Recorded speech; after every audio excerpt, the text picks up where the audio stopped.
Betapa besar kasih anugerah-Mu, telah kulihat semua karya-Mu di hidupku. Kau memilih diriku menjadi milik-Mu. Kau mengenal hatiku lebih dari yang ku tahu. Betapa besar kasih anugerah-Mu, telah kulihat semua karya-Mu di hidupku.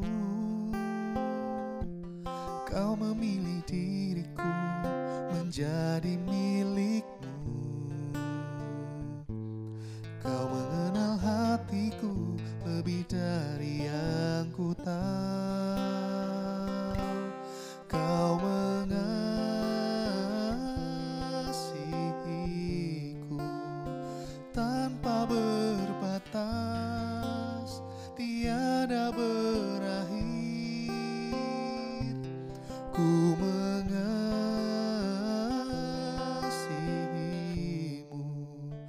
Kau segalanya yang ku percaya, Tuhan.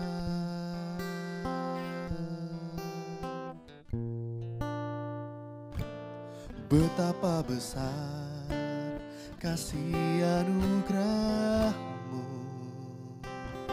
telah kulihat semua karya-Mu di hidupku. Kau memilih diriku menjadi milik-Mu. Kau mengenal hatiku lebih dari yang ku tahu. Kau mengasihiku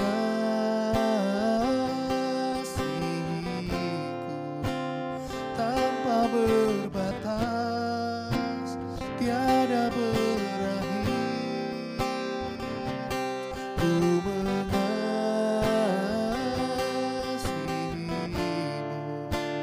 Kau segalanya yang ku percaya. Kau mengasihiku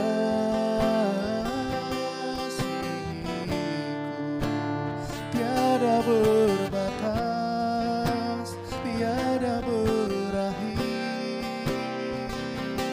Ku mengasihimu,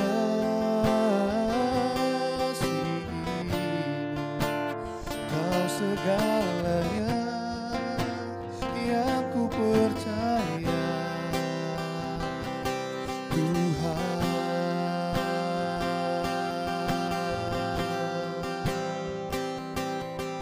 Sungguh ku mengasihi Engkau, Yesus.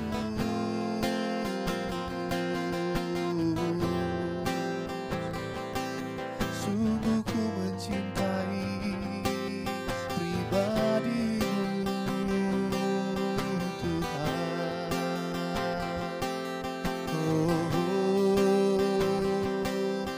Kaulah segala-galanya bagiku, Yesus. Sungguh kasih-Mu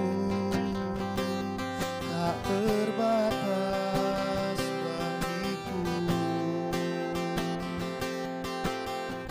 Terima kasih Tuhan, terima kasih Yesus,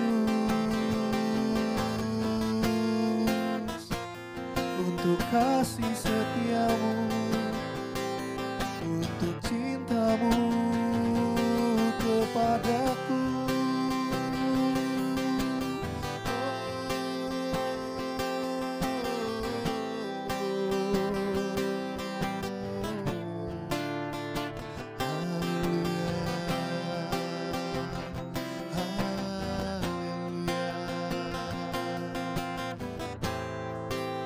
Ku yakin Engkau mengasihi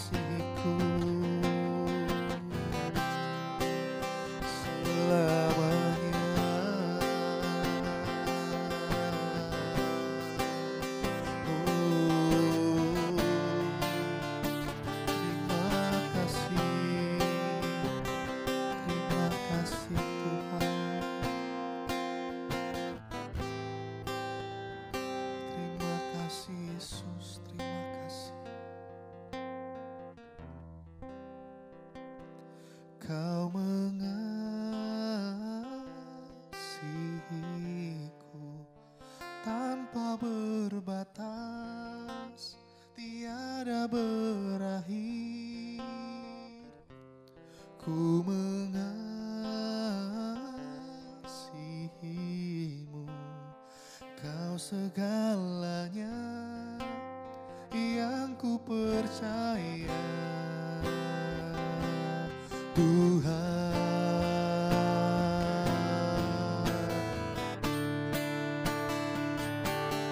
Kau mengasihiku tanpa berbatas, tiada berakhir. Ku mengasihimu, kau segalanya yang ku percaya, kau segalanya yang ku percaya, kau segalanya yang ku percaya, Tuhan.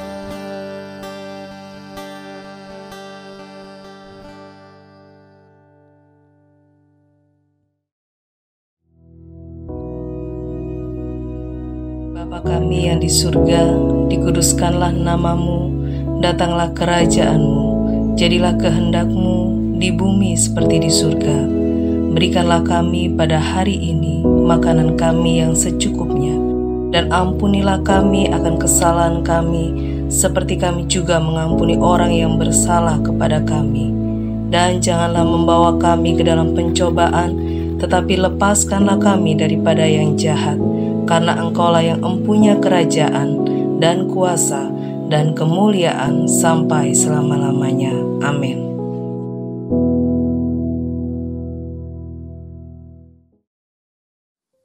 Shalom, selamat pagi Bapak Ibu sekalian yang dikasihi dalam Tuhan. Pagi hari ini saya akan menyampaikan kebenaran firman Tuhan yang temanya jangan menyia-nyiakan pengorbanan Yesus. Mari kita baca dalam 2 Korintus 6 ayat 1. Sebagai teman-teman sekerja, kami menasihatkan kamu supaya kamu jangan membuat menjadi sia-sia kasih karunia Allah yang telah kamu terima. Bapak Ibu sekalian, kita sudah memperingati kematian Yesus di atas kayu salib, kebangkitannya, dan menjadi tugas atau bagian kita semua sebagai orang percaya, yaitu jangan sampai selama kita itu masih hidup di dunia, jangan sampai kita itu menyia-nyiakan pengorbanan Yesus. Dalam surat Korintus ini, Paulus menuliskan pada jemaat di Korintus yang saat itu sedang menghadapi banyak masalah.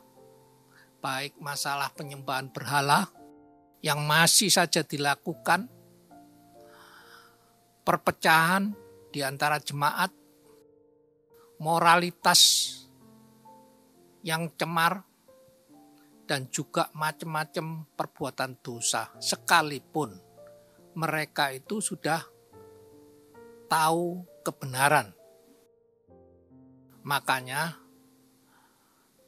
Rasul Paulus memberikan nasihat pada jemaat di Korintus untuk meresponi kasih karunia Allah yang terbesar yang sudah diberikan buat seluruh umat manusia, yaitu keselamatan. Dan keselamatan yang sudah dianugerahkan ini, hendaklah kita responi dengan hidup sesuai dengan firman Tuhan. Dengan kata lain, hendaklah semua orang yang meresponi keselamatan sebagai anugerah, hendaklah mereka itu sehati dan sepikir dengan Allah sendiri. Saya percaya ketika kita sehati dan sepikir dengan Allah, maka tidak ada perpecahan di gereja. Tidak akan ada masalah moral. Tidak akan ada orang menyembah pada berhala selain kepada Tuhan Yesus. Karena itu Rasul Paulus dalam ayat di atas tadi mengatakan jangan membuat menjadi sia-sia atau menyepelekan kasih karunia Allah. Bagaimana kita menyia-nyiakan pengorbanan Yesus. Ya, di sini Bapak Ibu sekalian, ya, saya uraikan secara ringkas. Perbuatan mana yang bisa dikatakan kita itu menyia-nyiakan pengorbanan Yesus. Yang pertama, ketika kita itu memandang kasih karunia itu murahan. Karena kasih karunia itu diberikan gratis. Ya. Sebagian orang memandang hal ini murahan, Bapak Ibu sekalian. Ya. Mereka mungkin juga mengerdilkan arti dari kasih karunia keselamatan ini. Dalam Efesus 2 ayat 8, Efesus 2 ayat 8 dikatakan demikian. Sebab karena kasih karunia kamu diselamatkan oleh iman. Itu bukan hasil usahamu, tetapi pemberian Allah.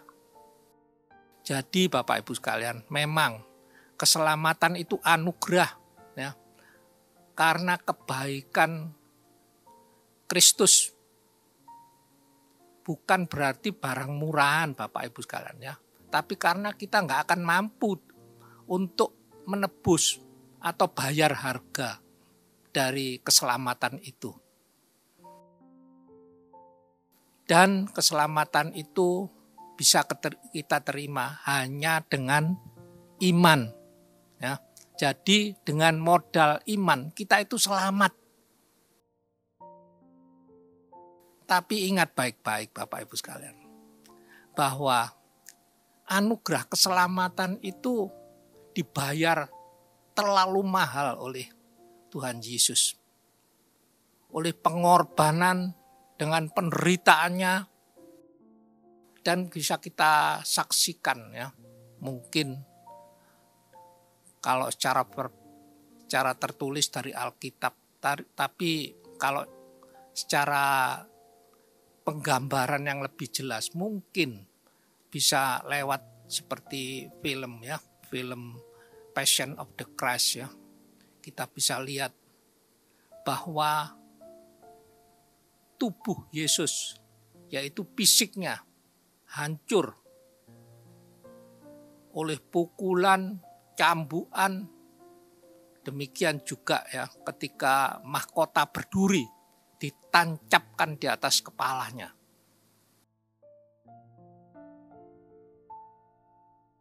Bapak Ibu sekalian, bukan hanya tubuh Yesus yang hancur, tetapi juga jiwa Yesus tercabik-cabik. Bayangkan Bapak Ibu sekalian, ketika Yesus sejak awal masuk ke kota Yerusalem, banyak orang mengeluh-elukan Tuhan Yesus. Hosana, Hosana Sang Raja. Bahkan mereka menanggalkan jubah mereka untuk dipakai sebagai alas, ya. Jubah itu dibeberkan di jalan, lalu dilewati keledai yang ditunggangi oleh Tuhan Yesus. Sampai sedemikian loh Bapak Ibu sekalian, ya.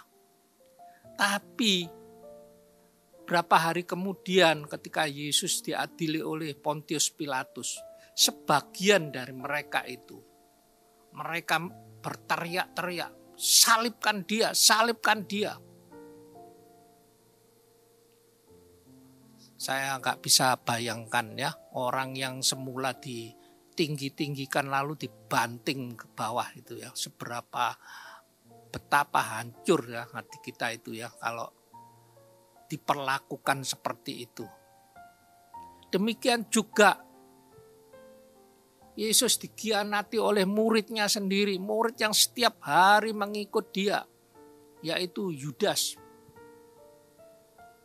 Juga Petrus, muridnya yang paling radikal, yang berani berkata, lebih baik aku mati daripada guruku mati.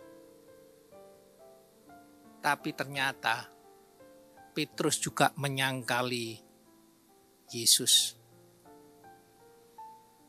Dan ketika Tuhan Yesus disalibkan di atas kayu salib, semua murid-muridnya melarikan diri, cari selamatnya masing-masing.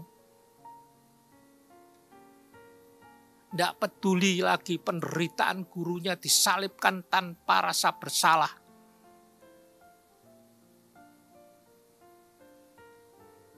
Hanya ada Yohanes, itu pun karena mengantar ibunya. Dan puncak penderitaan Yesus bisa kita baca dalam Matius 27 ayat 46. Dikatakan demikian. Yesus dengan suara yang menyaring mengatakan, Eli, Eli, lama sabachthani. Allahku, Allahku, mengapa engkau meninggalkan aku? Bapak Ibu sekalian, saat-saat terakhir penderitaannya sebelum Yesus wafat, Bapaknya pun memalingkan mukanya terhadap Yesus. Bisa kita bayangkan betapa menderitanya Yesus saat itu. Sekalipun dia ditinggalkan Bapaknya hanya untuk sementara. Lengkaplah penderitaan Tuhan Yesus. Baik fisik maupun jiwanya. Dan saat itu kita harus mengerti Tuhan Yesus 100% manusia dan 100% Allah.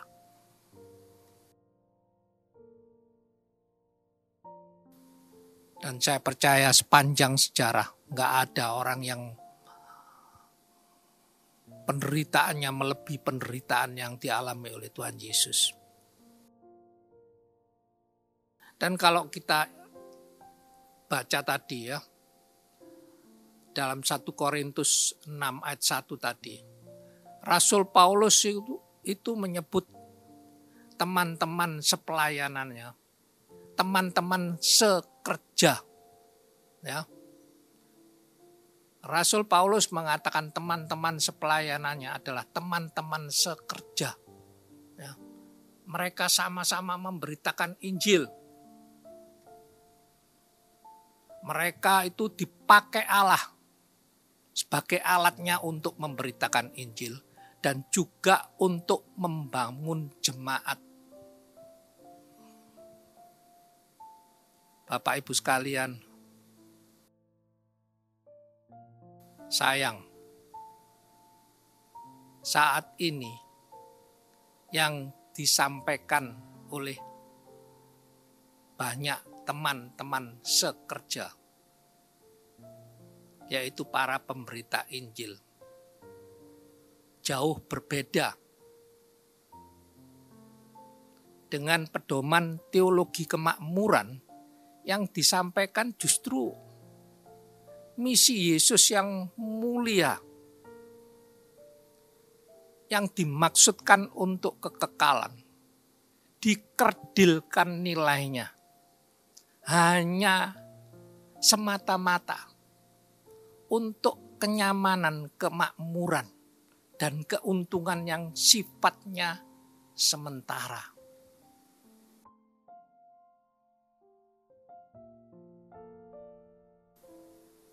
Ikut Yesus, sakit pasti sembuh.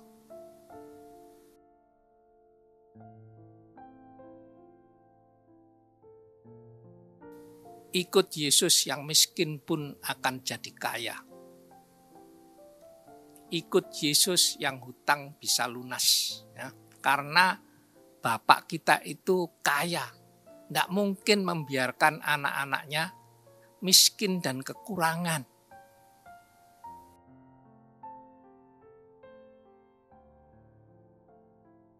ikut Yesus, doa akan cepat dijawab. Ya. Bapak Ibu sekalian, ya, saya tidak ngomong ini salah, ya. Hanya ya perlu kita mengerti yang pertama, bukannya Yesus itu tidak mampu ya untuk membuat sakit sembuh, membuat mujizat, bahkan orang mati pun bisa dibangkitkan.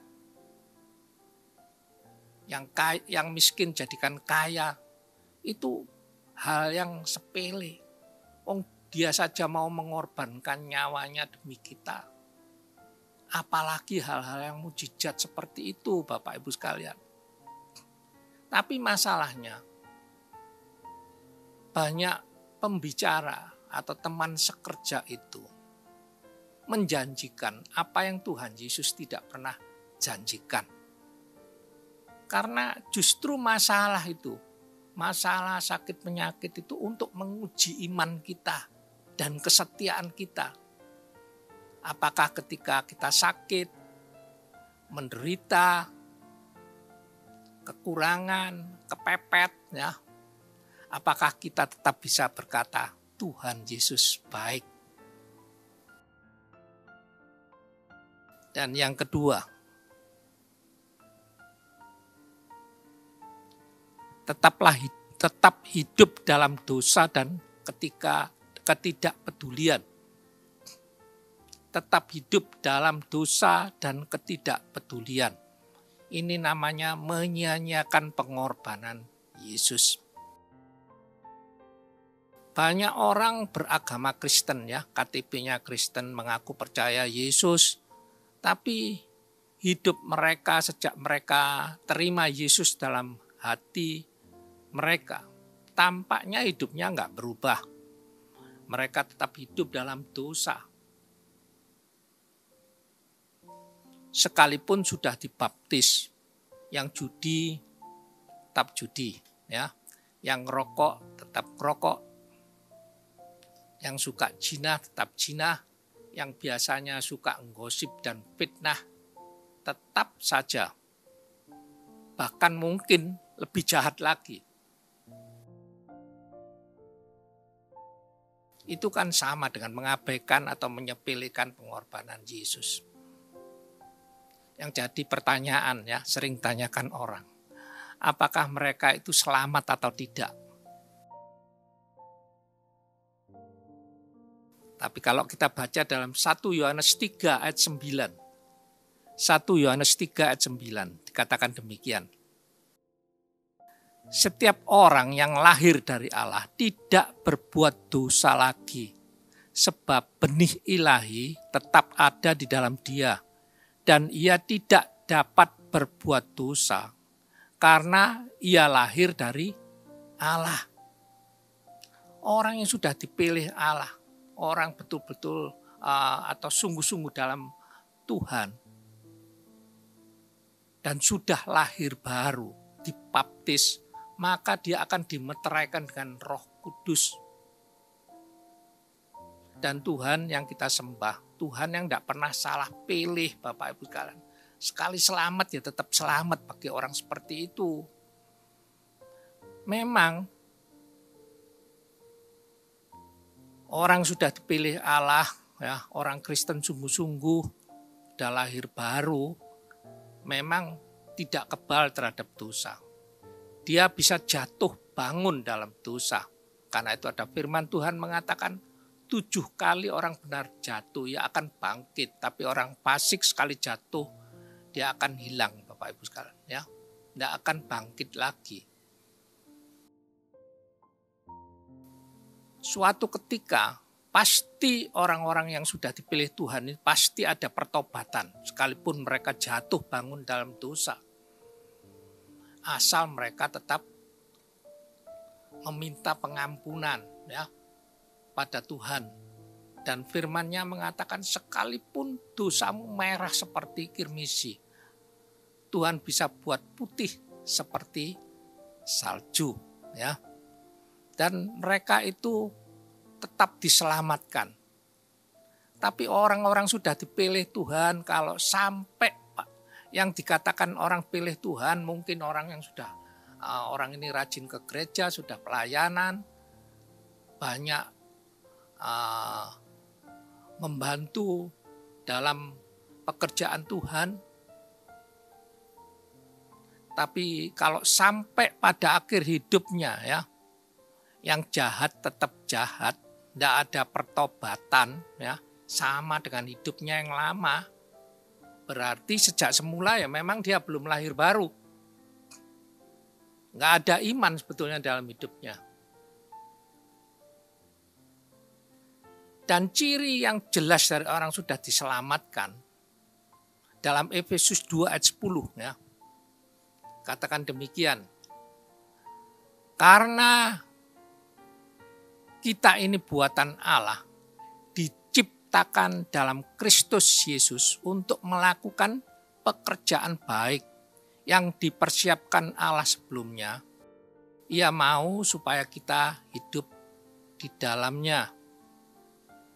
Bapak Ibu sekalian, kita selamat itu karena iman ya. Tetapi sesudah diselamatkan, selama kita itu masih diberi kesempatan hidup di dunia ini, tugas kita itu adalah melakukan perbuatan baik yang sudah dipersiapkan Allah sebelumnya untuk kita lakukan. Baik itu melayani Tuhan, baik itu menolong orang-orang miskin, orang-orang yang menderita, dan lain-lain Bapak Ibu sekalian. Dan semuanya itu enggak sia-sia. Alkitab mengatakan upahmu besar di sorga. Ya. Di sini dikatakan upahmu besar. Ya. Ada yang besar, ada yang kecil. Ya. Tergantung perbuatan baik yang kita lakukan. Ya. Makanya Bapak Ibu sekalian, ya, bagi orang yang sungguh-sungguh dalam Tuhan, surga itu suatu kepastian. Saya yakin dan percaya Bapak Ibu sekalian. Surga itu kepastian bagi kita semua yang sungguh-sungguh dalam Tuhan. Dan ada bonus plus Bapak Ibu sekalian ya. Mumpung Bapak Ibu sekalian, kita itu masih diberi hidup. Jangan sekali-sekali sia-siakan kasih karunia Allah yang sudah kita terima ini. Ya, puji Tuhan Bapak Ibu sekalian ya. Saya akhiri firman Tuhan sampai sekian dan mari kita berdoa.